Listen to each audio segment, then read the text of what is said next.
Брифингот со повеќе од 20 медиумски работници од регионот што градоначалникот на општина Кочани Никол Чуилиев го одржа во петокот на 5 февруари беше посветен на промоција на Пониква и на Осоговските планини, а не на личности или функционери. Податокот дека само во еден викенд на Пониква имало повеќе од 5000 посетители е показател дека инвестициите за развој на туризмот даваат резултати. Само за 3 години на Пониква се вложени повеќе од 150 милиони денари.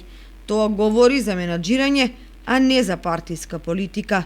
Граѓаните се благодарни за моторните санки, топовите за вештачки снег и донацијата од МЕПСО на Пониква, но само кога се во функција и тоа на сите посетители.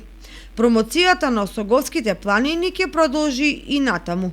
Уште еднаш им благодариме на медиумите за просторот што му го остапуваат на единствениот зимски рекреативен центар на Истокот, се вели во одговорот од кабинетот на градоначалникот на општина Кочани Никол Чуилиев.